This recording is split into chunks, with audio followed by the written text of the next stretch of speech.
Assalamu alaikum wa rahmatullahi wa barakatuh. Respected people, I welcome all of you today. Alhamdulillah, there's this guy that whenever I listen to his azan, I don't know, the way I feel is different. Wallahi. You know, where he calls for salah, it's a pathway to whenever they are going, whenever we are passing by to go and bury someone to our barrier.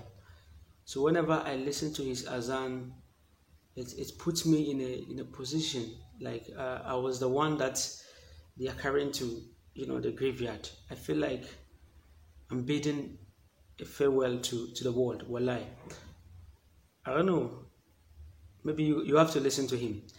It's not about how melodious his voice is, even though that also counts. It's very beautiful. It sounds nice, but the feeling that I drive from it, wallahi, it's totally different. It's very, very different, wallahi.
Like whenever just recently I was passing by the mosque, everybody that is in Medina, that's a masalachi. You get to hear this voice at masalachi when you are light. I was I was just riding and then I heard the voice and I stood. And then when I don't know, should I say meditate? I was just when he was calling when he was calling for the salah, he was doing the adhan. I was just meditating, and it was like I feel like I'm bidding farewell to the to the world. I feel like my last day that they've performed my janaza, that they are carrying me. I'm in the car and they're taking me to the graveyard. That's how I personally feel. And then so it has become like a dua that I do. When I heard it, it became like a dua that I feel like it's something I should be listening to when I'm in the grave. Wallahi. If I feel like, wallahi, if Allah could make it a way that I will listen to his call for prayer, that wallahi, just this voice in my grave, I'll be very pleased. Wallahi, I'm telling you, because it's not just about how sweet it is, the way he took his time, the rhythm, the the voice and how slow it takes. He calls the prayer. It's like it pulls some kind of feeling in me. Like it's a gradual process, and it keeps reminding me of the hereafter. It reminds me of my last day on this earth. It reminds me, like, it's just like I'm standing in the world, and then the world is revolving around me. It's going around me. It's like everything that I've worked for, everything that I lived for, the friends, my families, everyone, is just there, and I'm being taken away. Like everything is expiring just in my eyes. So the way he recites it in a very slow tone and such a very nice voice, that is how I felt. So I went to him and I told him that I really like the way he called for prayer. And then I pray that Almighty Allah make it one of the things that I will enjoy in my grave. That when I'm in the grave, it should be something that I listen to keeps on popping up in my ear, that I'm listening this specific call for prayer. Wallahi, I don't know how to express it, but everybody and how he feels whenever, and what makes him feel the way I feel. Probably somebody could listen to Quran, somebody could listen to something, but we just hope that it is halal, because if it is not halal and you feel like the way I feel, then you got to question yourself. But this one precisely, I don't know, like may Almighty Allah help us and make us, bless us with good ending. That is very important. A person may start in a good way, everybody praises him, he does this, he does that, and he ends badly.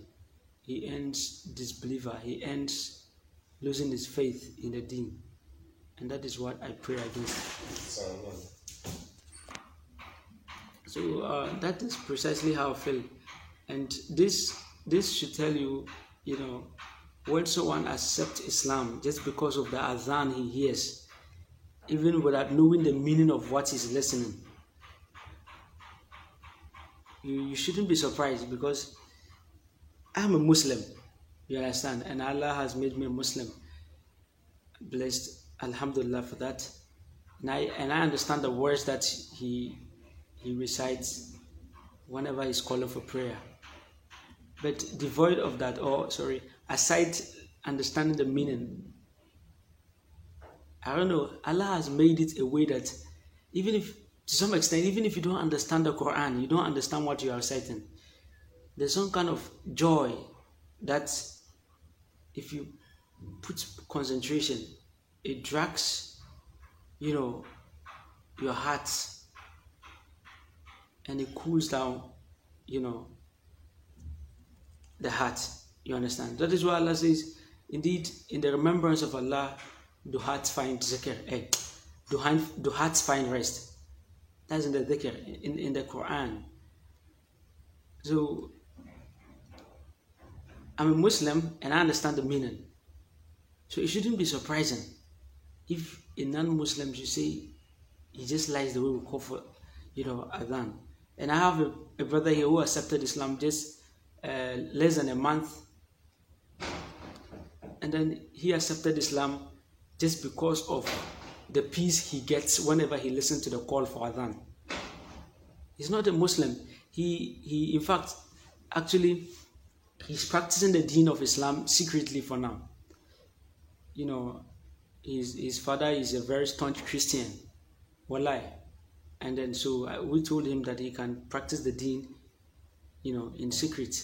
Inshallah, when Allah makes him strong, Allah will make a way for him. So he precisely became a Muslim just because of the peace he gets whenever he hears the call for adhan. And that is the way Allah chooses to call his servants. And precisely, like this brother's voice that we just listened to, I don't know, I don't want to say it's the best I've listened to different voices of different muadhins, but this is what makes me enjoy. This is what brings peace to my heart. So I say that every Muslim should endeavor to find a way that he will also get connected to his Lord. May Almighty Allah bless us wherever that we err. May Almighty Allah forgive us. Assalamu alaikum wa rahmatullahi wa barakatuh.